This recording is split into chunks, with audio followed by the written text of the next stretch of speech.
Break के बाद एक बार फिर से आप लोगों का स्वागत है। एक तरफ जहां लोगों की परेशानियां कम होने का नाम नहीं ले रही हैं, तो वहीं दूसरी तरफ नेताओं के आरोप प्रत्यारोप का भी दौर खत्म नहीं हो रहा है।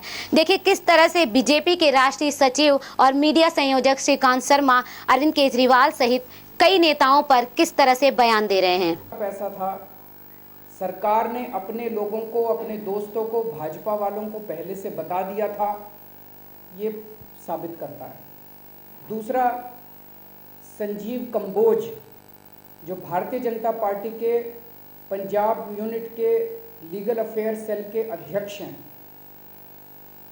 प्रधानमंत्री जी ने 8 नवंबर को ऐलान किया कि 500 और 1000 रुपए के नोट बंद हो रहे हैं और 2000 के नोट आ रहे हैं। 10 नवंबर को पहली बार 2000 रुपए के नोट मार्केट में आए, लेकिन 6 नवंबर को संजीव कंजोब नोटों की 2-2 हज़ार के नोटों की गड्डी लेके ट्विटर के ऊपर, सोशल मीडिया के ऊपर वो डालता है।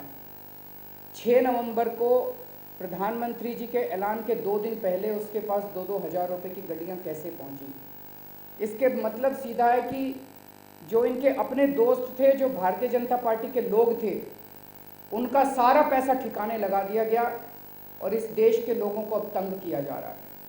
राहुल जी को भी पूछना चाहते हैं, बहन मायावती जी को भी पूछना चाहते हैं, आदरणीय मुलायम सिंह जी को भी पूछना चाहते हैं, श्रीमान केजरीवाल जी को भी पूछना चाहते हैं कि आज आप आम जन की बात कर रहे हैं, लेकिन 10 साल से जब मनमोहन सिंह जी की सरकार, जिसकी चेयरपर्सन श्रीमती सोनिया गांधी थी, राहुल गांधी की सरकार, जब दोनों हाथों से देश को लूट रही थी, उसी समय भी मायावती जी भी लुटेरी सरकार का समर्थन कर रही थी, मुलायम सिंह जी भी लुटेरी सरकार का समर्थन कर रहे थे, ममता जी भी लुटेरी सरकार का समर्थन कर रही थी, वामपंथी भी लुटेरी सरकार का समर्थन कर रहे थे, अरविंद केजरीवाल ने तो मिलकर दिल्ली में सरकार भी बना ली थी। तो इनके चेहरे से नकाब उतरा है कि जब आम जन लुट रहा था सड़क पर, एक ऐसी सरकार जो 2G में कमीशन खा रही थी, कॉमनवेल्थ के गेम में, सीमेंट में, सरिया में कमीशन खा रही थी, टाइल्स में कमीशन खा रही थी, स्पेक्ट्रम में कमीशन खा रही थी, किसानों को जो लोन दिया जाता है उसमें कमीशन खा रही थी, जो बीपीएल परिवारों को जो गैस सब्सिडी दी जाती है उसमें कमीशन खा रही थी, जो राशन दिया जाता है उसमें कमीशन खा रही थी, जो रक्षा के उपकरण हैं, जो सेना के उपयोग में आने वाले हैं, उसमें कमीशन खा रही थी। तो उस समय कमीशन खोर सरकार जो कांग्रेस की थी, ये सभी जो लोग आम जन की बात कर रहे हैं वो सरकार को समर्थन दे रहे थे।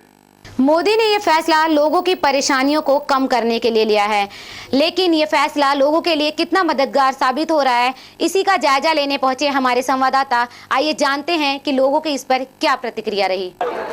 सुबह मैं 2 बजे से खड़ा हूँ, यहाँ मतलब कि लाइन आने का कोई चांस नहीं है। उसके बाद में बैंक 10 बजे खुलता है, 10 बजे के बाद स्टाफ खाली अंदर जाता है, बाकी पब्लिक जो है मात्र मतलब कि 50 पब्लिक अंदर जाती है। उसके बाद 4 बजे ये लोग बैंक बंद कर देते हैं, ठीक है। उसके बाद बैंक का खुलने का समय 8 बजे है, लेकिन ये लोग 4 बजे बोल देते हैं कैश खत्म हो गया, सब कैश ऊपर बांट देते हैं। बताइए। सुबह मैं 5 बजे यहाँ आ गया था, तो मैं 10:30 पर यहाँ दुकान बैंक खुली और सुबह शाम के 4 साढ़े 4 पे बंद हो जाती है। ये पब्लिक यहाँ खड़ी है, पहले स्टाफ वाले जाते हैं, उसके बाद पब्लिक उनने के यहाँ पे अगर पब्लिक आगे चली जाती तो पुलिस वाले वहाँ से हटा देते, चलो यहाँ से। और उसके बाद पुलिस वालों की यहाँ पे कितनी सिक्योरिटी है? पुलिस वाले को आप देख लो, यही सिक्योरिटी है, यहीं पे 2 3 4 सिक्योरिटी है यहाँ पे, उसके बाद कोई सिक्योरिटी नहीं है यहाँ पे। सर, प्रधानमंत्री जी बोले हैं कि बैंकों में अदर से अलग से जो है काउंटर लगाया जाएगा, उसकी कहाँ पे सुविधा है? एक काउंटर है, उसमें जो है 10,000 पब्लिक कैसे ले पाएगा पैसे? और यहाँ वृद्धों की भी अलग से लाइन नहीं है, कोई भी लाइन है। वहाँ बताया जाता है कि वृद्धा का अलग लगेगा, जमा करने वाला का अलग लगेगा, उसके बाद पेमेंट करने वाला का अलग लगेगा। यहाँ कुछ है ही नहीं, सब खिचड़ी सरकार चल रही है। कितने दिन से आ रहे हैं आप बैंक? यहाँ पे तो 3 दिन से, मैं 9 तारीख से लगातार आ रहा हूँ सर। कभी SBI में लगता हूँ, कभी यहाँ लगता हूँ, कभी वहाँ लगता हूँ, कहीं मिलता ही नहीं है। तो देखा आपने कि किस तरह से इस फैसले के बाद भी लोगों की परेशानियां खत्म होने का नाम नहीं ले रही हैं। तो क्या सरकार अब इसके लिए कोई बड़ा कदम उठाएगी या फिर यूं ही जनता सड़कों पर अपना दम तोड़ती रहेगी? समय के साथ चलते रहने के लिए देखते रहिए समाचार टाइम 24। नमस्कार।